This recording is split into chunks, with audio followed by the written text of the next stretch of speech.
Everyone. Today we delve into the complex and volatile region of the Middle East, a region of immense geopolitical significance yet marked by persistent instability and conflict. We will begin the discussion by talking about the current events in Syria.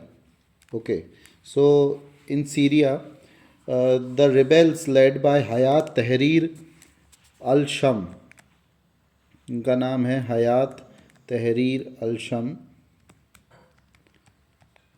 He was the rebel leader and he was backed by Turkey. Okay, जिसको अभी तुर्की कहा जा रहा है. Turkey backed militias थे ये. और इनकी जो आर्मी का नाम था वो था Syrian national army. Okay, Syrian national army. इन्होंने सीरिया के जो 25 साल से डिक्टेटर थे बशर अल असद, उनको वहाँ से पावर से हटा दिया है. बशर al Asad. Okay, so Syria में there is a regime change and Assad has fled Syria and rebels have ended the 5 decade of family rule in Syria. So we will discuss these things in detail, but before talking about Syria, we will take a broader view of the region. Okay, so broader view बोले तो जो middle east है वहाँ पर conflicts काफ़ी frequent होते हैं. जियो politically बहुत ही सिग्निफिकेंट होता है ना. Syrian civil war is just part of the small picture. So Syrian civil war की बात करें तो the conflict began in 2011. Okay, 2011 में कॉन्फ्लिक्ट शुरू हुआ था during the wave of pro democracy movements. इनको अरब स्प्रिंग बोला जाता है. अरब स्प्रिंग क्या है? तो citizens demanded reforms throughout the Arab countries which were mainly ruled by monarchs, okay, dictators.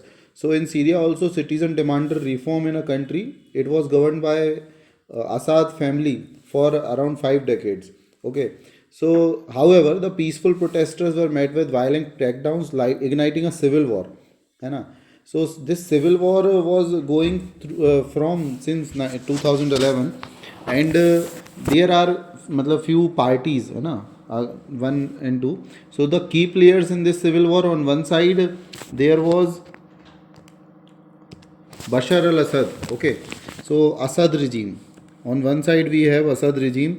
Assad regime जो है it was backed by Russia and Iran. Okay, 2011 में जब इनके अगेंस्ट में रिवॉल्यूशन शुरू हुआ या विद्रोह चालू हुआ था तो रशिया ने 2016 में एंट्री मार के इनको बचाया था, है ना. And so the entry of Russia in the conflict began in 2011. Entry of Russia in 2016 prove to be a game changer for Assad and it delayed his ouster. Okay, so Russia also used its veto power at UN and launch air strike to prop up Assad. Okay, on the other side we have various countries, है ना. तो the rebel group जिसको हम बोलते हैं, तो rebel group is quite fragmented. Rebel group में US, Turkey and Gulf states भी हैं जिनमें सऊदी अरेबिया एंड कतर भी है. So let's start with going again the consequences of Syrian civil war. So in Syrian civil war over 5 lakh people have lost their lives till date and 6 million refugees have fled the neighboring countries like Turkey and Lebanon. Especially 3 million are in Turkey. That is why it is one of the reason why Turkey wants कि Syria में वो वापस जाएं. Okay, and it has also led to rise of extremist groups like ISIS, है ना. ISIS is Islamic state.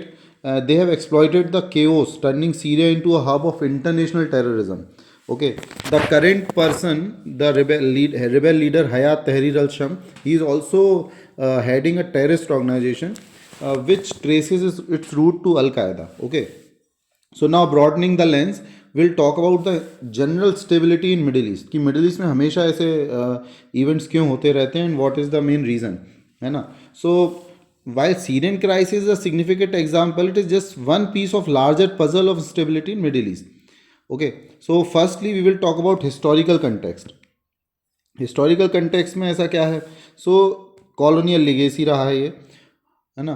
Roots of instability are traced back to colonial period. after World War I, the Sykes-Picot Agreement, it was a very significant agreement, Sykes-Picot, PIKOT, Sykes-Picot Agreement जो था, so it divided the Ottoman Empire's territories into arbitrary borders. They ignored ethnic and religious demographics, उन्होंने उनको ignore किया, वहाँ की धार्मिक मान्यताओं को, जैसे कि कर्ड्स हैं, so Kurds are left stateless, okay, and this created conflict over territories which also include Palestine an issue, है ना. Then again further establishment of Israel, state of Israel in 1948, it created this मतलब series of events, okay. The creation of Israel displaced millions of Palestinians, leading to wars in 1948, 67 and 73, है ना. And the Israel-Palestine conflict, it remains a central issue of Middle East instability. During the Cold War also, USA and the Soviet Union backed opposing sides, further deepen the region's divisions. Okay, I have covered this Israel Palestine issue in a separate video, and Cold War के time पर US और USSR ने इसको एकदम playground बना रखा था, and because of that उस समय पर भी काफ़ी ऐसी चीज़ें हुई जिससे इंस्टेबिलिटी कंटिन्यू रही. Okay, so moving on. अब सोर्सेज ऑफ इंस्टेबिलिटी की बात करें तो लेट अस एग्जामाइन की the two primary sources of instability in middle east, है ना. इंटरनल एंड एक्सटर्नल फैक्टर्स की हम बात करेंगे. So the internal factors are authoritarian regimes dominate the region, जैसे चाहे सीरिया हो, चाहे इजिप्ट हो जहाँ पर होस्नी मुबारक पावर में थे, चाहे हम बात करें तो पैलेस्टाइन हो, कतर हो, ईरान हो, है ना, या लीबिया हो, ओके, कोई भी कंट्री हो, वहाँ पर ऑथोरिटेरियन रिजीम्स थे. Leaders often suppress dissent, stifling political reforms. तो Arab Spring reveal the deep dissatisfaction of the people, but in the most cases it fail to deliver lasting changes. So Arab Spring का जो issue था, अरब spring successful नहीं हो पाया. कई कारण रहे, जिसमें यूएसए का भी एक कारण रहा जिसने अरब स्प्रिंग को अरब विंटर में तब्दील कर दिया. इसके अलावा सेक्टेरियन डिवीजन्स हैं इस जगह पर. What is sectarian division? तो इस्लाम की दो विंग्स हैं, Shia and Sunni, okay. So on the one part Shia Muslims are in majority and Sunni Muslims are in majority in countries like Saudi Arabia. They are majorly in India, and in India also Sunni Muslims are there, and Shia Muslims, they are represented by Iran, okay. साथ ही साथ economic inequalities इस समय पर यहाँ पर resource wealth की वजह से बढ़ रही थी, है ना. तो सेक्टरियन डिविजन्स हों between Sunni and Shia Muslims, and rivalry between Iran which is Shia majority and Saudi Arabia which is a Sunni majority, it manifests in proxy wars across the region. Then economic challenges like unemployment, inequality create fertile ground for unrest. So despite resource wealth, many countries face poor human development indices in this region, है ना. And when we talk of external factors, तो foreign intervention have historically destabilized the region. US का 2003 का Iraq invasion हो which dismantled existing power structures, creating a vacuum filled by insurgents and extremist. इससे बोल सकते हैं कि जो आईसिस का राइज है वो भी यूएस की वजह से हुआ, जब उसने इराक में 2003 में इन्वेड किया under Bush administration, and they failed to provide a lasting solution, okay. And proxy wars are rampant in this region, है ना. जैसा हम सीरिया और यमन में देख रहे हैं, तो proxy wars they are impacting countries like Yemen और सीरिया, कोई भी कंट्री हो. तो regional and global powers back opposing sides, they prolong conflict rather than resolving them, okay. For example, in Syria, US was on side of US and Turkey, they were on one side, है ना. US Kurdistan Liberation Force को support कर रहा है, although Turkey नहीं कर रहा है, बट दूसरी तरफ रशिया जो है वो Russia and Iran they support Bashar regime, okay. So इससे ये कॉन्फ्लिक्ट प्रोलॉन्ग हो जाते हैं और इनको टाइम पर मतलब रिजॉल्व नहीं करा जा पा रहा है. फिर हम बात करें तो की कॉन्फ्लिक्ट क्या है इस रीजन के, तो की कॉन्फ्लिक्ट्स की बात करें, फ्लैश पॉइंट्स ऑफ इंस्टेबिलिटी की, तो सीरियन सिविल वॉर की बात की हमने, ओके. इसके अलावा यमन कॉन्फ्लिक्ट जो है, यमन कॉन्फ्लिक्ट में the war is between Houthi rebels. Houthi जो रिबेल्स हैं they are backed by Iran, है ना, and they are fighting Saudi led coalition causing severe humanitarian crisis, है ना, this has been ongoing for years. इसकी वजह से there is a widespread famine in the region also. Then, when we talk of Iran-Saudi rivalry, so these two powers vie for dominance, influencing Lebanon, Iraq, and even international oil market also. है ना. So Iran-Saudi rivalry is basically based on Shia-Sunni conflict. है ना, the two wings of Islam. है ना. And इसके अलावा Israel-Palestine conflict is of epic proportion. अब शिया Sunni divide की बात करें तो sectarianism plays a defining role in the Middle East. Shia Sunni divide it is rooted in disputes over leadership after prophet Mohammed's death.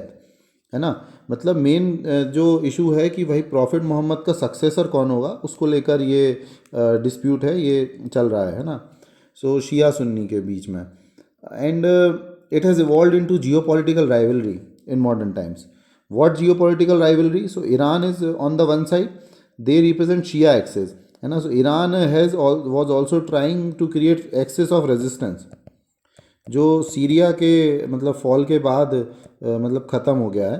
तो Iran is on one side and in Yemen also Iran backed Houthis challenge a Sunni led coalition. तो sectarian rhetoric fuels division and violence making reconciliation further difficult.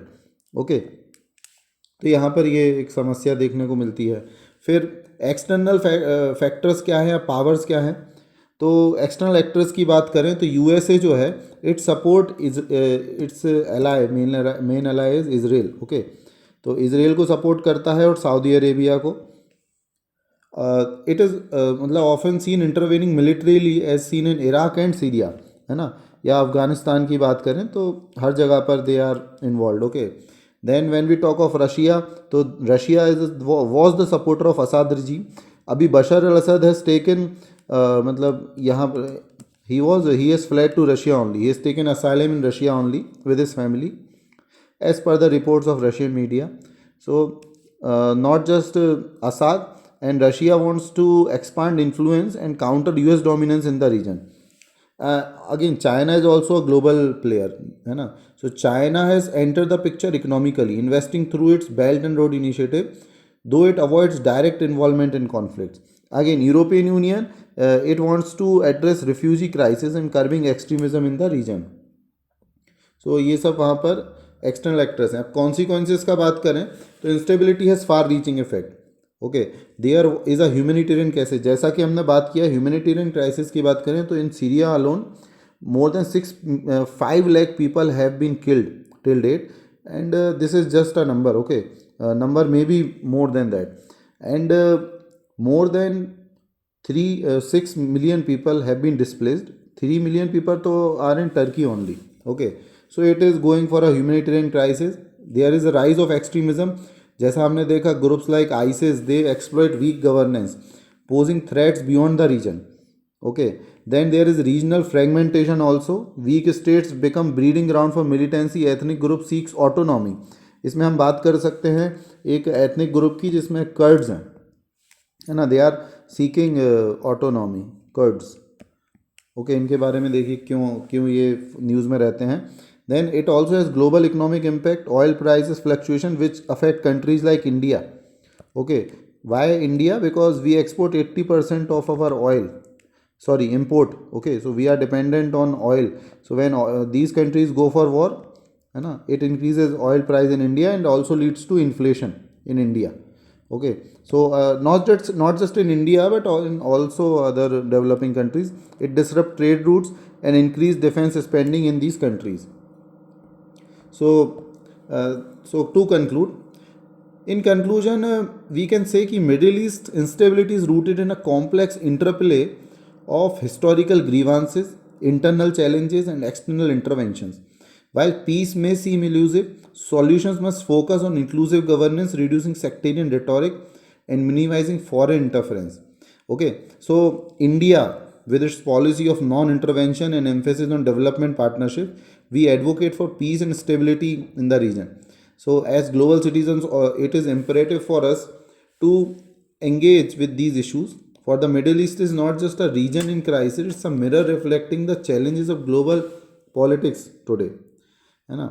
And So that was it. Thank you for your attention. I hope this lecture has helped clarify the intricate dynamics of Middle East and why its stability matter to the world. Thank you.